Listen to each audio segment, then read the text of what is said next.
Aloha, Megan. Thank you for the opportunity to allow me to work and care for Barack. He has been a lot of fun. I mean, a 5-month-old Doberman is full of personality. Your training goals, I mean, since he's 5 months old, I was just able to really work with a clean slate. But at this age, it's really important to work on socialization. Socialization, new people, new places, new things, other dogs. The socialization is really important. Rock, rock, sit, good boy, stay. So the socialization we worked on quite a bit. He's had a lot of playmates to play with.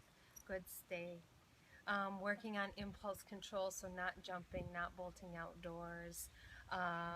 Working on not biting, nipping, as puppies do when they're teething.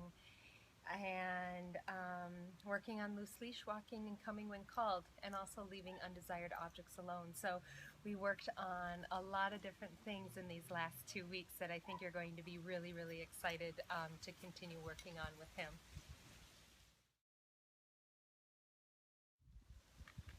Good stay. As you know, and as we talked about, my training style is reward-based, so I like to say that I'm proactive. I reward the good behavior and either ignore or redirect the bad behavior. I'm not reactive, so if a dog does something correct, I'll reward the good instead of punish the bad. So how do you deal with the bad behavior?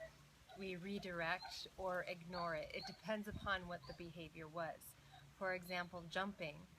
I am asking him to sit. I'm giving him something else to do, to think about, instead of jumping. So if he's barking too much, I'll call him. I'll redirect him. Hey, Brock, Brock.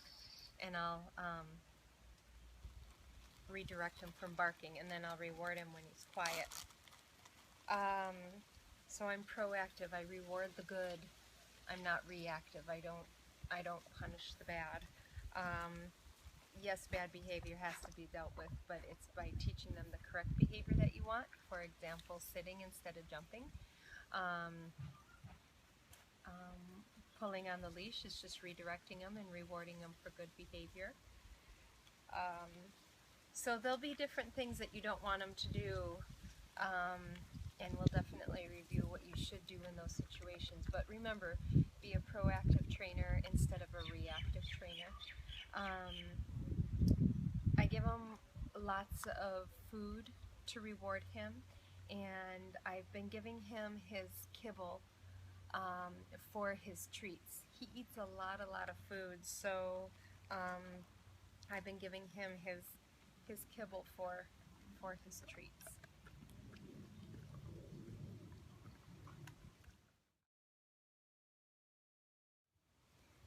I know one of the big things that you wanted me to work on is his not jumping, and of course that's common puppy stuff, but he's going to be a very big boy, so teaching him not to jump is just teaching him to sit, and sit, wait, or sit, stay in all situations. The more that you can work on his impulse control, so having him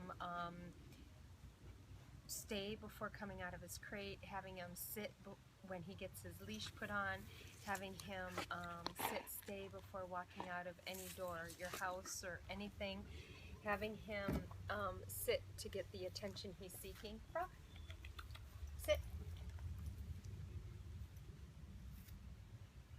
Good boy. Good sit. Good sit. If I can get this off of here. Good sit. Okay, Brock. Brock, sit. Good. So anything that you, any chance you get, have him sit or sit, stay. Also sit, stay for his food, as I know that you have been working on with him already. But a sitting dog is not a jumping dog. They're looking to you for the next bit of direction, next bit of information. So make sure you continue. Brock, sit. Working on his sit. Sit, stay is a big one. As just mentioned, you want to have him sit, stay before going outdoors, before eating, before having his leash put on. He does lay down quite a bit when I ask him to stay. I think he's gotten into that habit with you when you were feeding him, asking him to sit down or sit, paw, down, stay for his food, which is good. Honestly, I don't mind if he lies down. Good, stay, as long as he stays. Brock, sit. Brock, sit. No, no. Brock, Brock. Sit. Good boy, stay.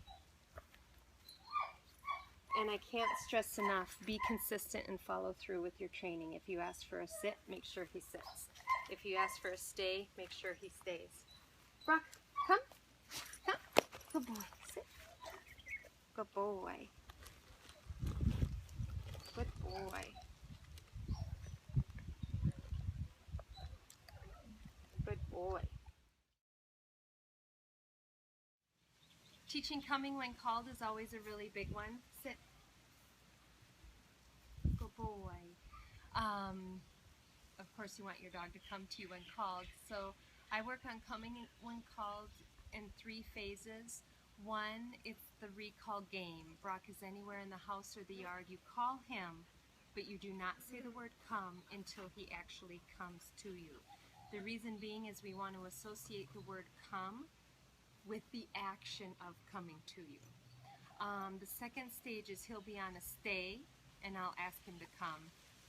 The third stage is he'll be on a long leash, and he'll be wandering around, and I ask him to come. If he doesn't come, I can give him a gentle tug on the long leash. He'll come to me, and then I'll reward him. My hand signal for come is just a sweeping motion towards my chest. Brock, stay.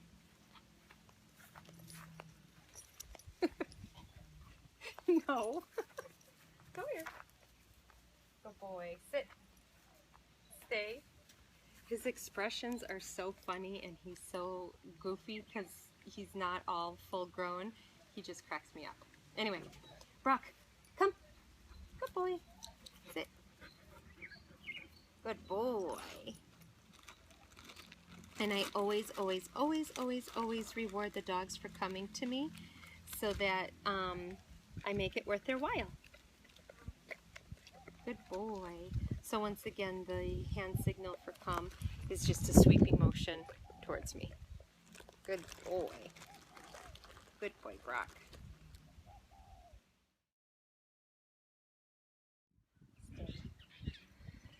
I wanted to talk to you about loose leash walking. He is using this no pull harness, which works absolutely wonderfully for him. If he gets distracted, I just turn and walk the other way, and this harness gently guides him to turn and walk the other way. So he's responding really well to that. If he on the walk gets distracted and is smelling something too long, I'll just ask him to leave it. But the key to walking, the key to loose leash walking is engaging with Brock, talking to him, rewarding him for being a good boy, telling him he's doing a good job, and turning. So if he does get distracted, you turn the opposite way. I'm going to demonstrate this for you, but since the video might be a little bit hard to see, but I'll of course demonstrate it for you when you come and pick him up. But remember, when taking Brock for a walk, engage with him. Give him things to do, talk to him, tell him about your day. He'll be more apt to engage with you if you engage with him. Okay, so I'll just go ahead and demonstrate loose leash walking here. He's very distracted with the flock of birds across the street eating the rice, so it should be interesting. Brock.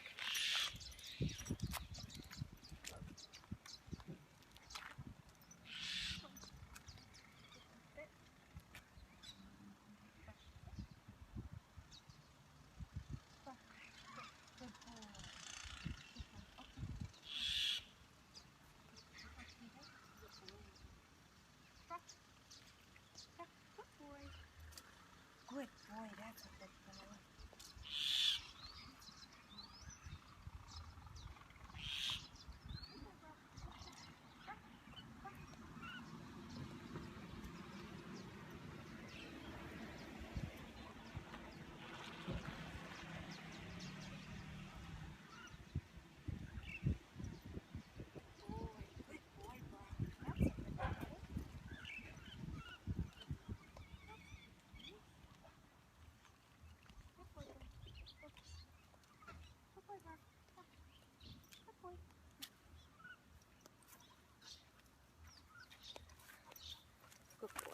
I have no idea how well you were able to see that or not, just because of the width of the camera angle, but it's talking to him, rewarding him, asking him to sit periodically. Sometimes I'll tell people at every street corner, do something with your dog. So sit, stay, down, stay, or work on your recalls at the corner.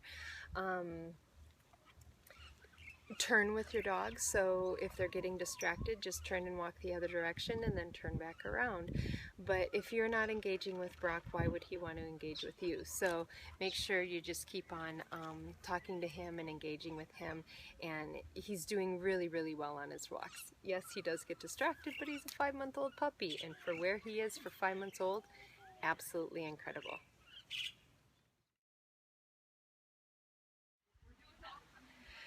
For Brock only being a 5-month-old puppy, I am thrilled at his progress and where he's at. He is far beyond what a lot of puppies are at this age. You've done a really good job jump-starting his training. Brock, hey, over this way. Of course he's going to hide behind me. How about this? You've done a really good job with his training. Again, at this age, work on the socialization. People, places, things, other dogs, really important. Continue working on his impulse control, so not jumping, staying whenever possible. Working on his recall. Good boy. Dobermans, they're so expressive. Such a goofball. Working on his recall and loose leash walking. So he's doing phenomenal. He's kind of like a new toy that has different features on him. But I think you're really going to be happy and surprised at where he's at with only 2 weeks worth of training. So it's going to be up to you to continue with this training, but I'm confident you can do so with my continued support. I'm always here to help you.